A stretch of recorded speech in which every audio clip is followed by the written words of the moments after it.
Assalamualaikum warahmatullahi wabarakatuh. Bapak, Ibu, dan saudara-saudara yang saya hormati. 7 bulan sudah kita bersama-sama menghadapi pandemi ini. Saya paham masih banyak tantangan, namun tidak sedikit yang telah kita kerjakan. Singkatnya, strategi pemerintah sejak awal adalah mencari titik keseimbangan. Sekali lagi, mencari titik keseimbangan. Saya tegaskan kembali bahwa kesehatan masyarakat, kesehatan publik tetap nomor satu. Tetap yang harus diutamakan. Inilah prioritas, tetapi memprioritaskan kesehatan bukan berarti mengorbankan ekonomi. Karena jika kita mengorbankan ekonomi, itu sama saja dengan mengorbankan kehidupan puluhan juta orang. Ini bukan opsi yang bisa kita ambil. Sekali lagi, kita harus mencari keseimbangan yang pas. Oleh sebab itu, saya dan seluruh jajaran pemerintah selalu berupaya mencari keseimbangan itu. Tidak perlu sok-sokan akan melockdown provinsi, melockdown kota, atau melockdown kabupaten. Karena akan mengorbankan kehidupan masyarakat. Tapi kita tetap serius mencegah penyebaran wabah supaya tidak meluas.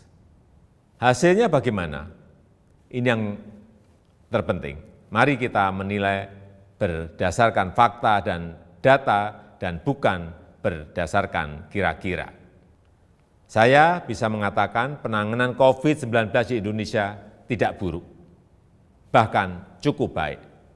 Maka saya hanya bicara fakta.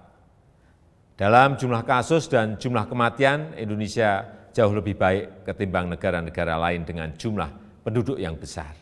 Sebaiknya kalau membandingkan, ya seperti itu.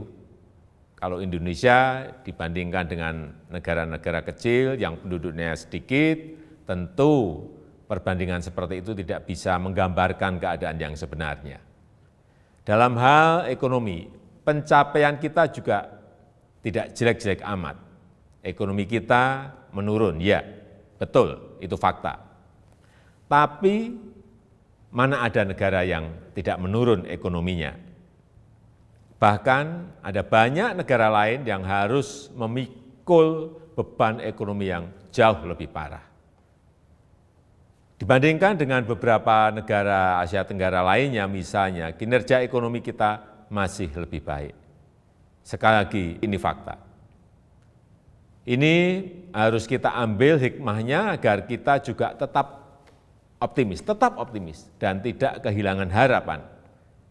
Sekali lagi, saya tegaskan, kita harus tetap optimis.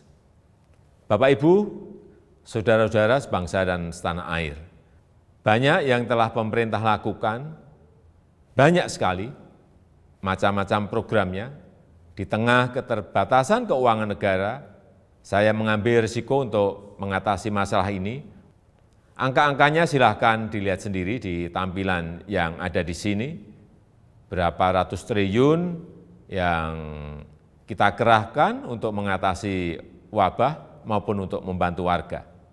Kendati demikian, saya juga belum puas. Saya ingin menteri-menteri lebih baik lagi dalam bekerja, mencari program yang lebih tepat sasaran. Semua harus terus kita perbaiki. Masih banyak kerja keras yang perlu kita kerjakan. Kita harus terus melakukan penyesuaian kebijakan, mencari yang lebih baik. Masyarakat jangan ragu untuk